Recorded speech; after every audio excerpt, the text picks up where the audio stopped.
PUBG corporation ने PUBG mobile India की भारत में दोबारा लॉन्चिंग होने की घोषणा कर दी है। इसके बाद से ही गेम के दीवाने बेसब्री से पबजी का इंतजार कर रहे हैं। फिलहाल कंपनी ने इसकी लॉन्च की तारीख के बारे में कोई जानकारी नहीं दी, लेकिन मीडिया रिपोर्ट्स में दावा किया जा रहा है कि अगर सब कुछ ठीक रहा तो दिसंबर के पहले हफ्ते में पबजी को रीलॉन्च किया जा सकता है।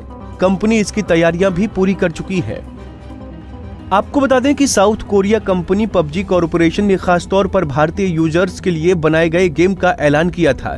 गेम डेवलपर्स भारत सरकार से इसके लिए अप्रूवल मिलने का इंतजार कर रहे थे।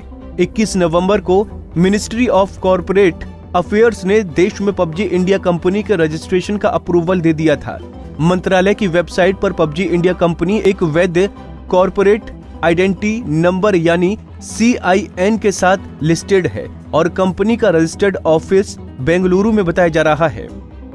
पबजी इंडिया के रजिस्टर होने का मतलब है कि कंपनी अब अपने ऑफिस को भारत में शुरू कर सकती है और जल्द ही गेम भी अवेलेबल हो जाएंगे। आपको बता दें कि सरकार द्वारा बैन लगाए जाने के बाद से ही कंपनी भारत में वापसी की कोशिशें कर रही है। रिपोर्ट्स के मुताबिक कंपनी गेम के लिए सूचना प्रौद्योगिकी मंत्रालय की परमिशन की भी जरूरत है, जो फिलहाल उसे नहीं मिली है। यही वजह है कि कंपनी ने गेम के दोबारा लॉन्च होने की समय सीमा के बारे में कोई जानकारी नहीं दी है। पबजी को जिन सुरक्षा कारणों की वजह से बैन किया गया था, कंपनी उन पर काम कर रही है। डेटा सुरक्षा के लिए कंपनी इस बार पब्लिशर के तौर पर चीनी कंपनी टेंसेंट के साथ मिलकर भारत में गेम नहीं लाएगी।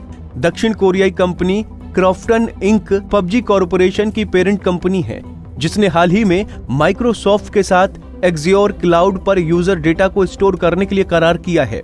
भारत सरकार से अप्रूव पाने के बाद पबजी कॉर्पोरेशन लगातार ये दर्शाने की कोशिश कर रही है कि कंपनी ने यूजर्स के डेटा को सुरक्षित करने के लिए उपाय किए हैं।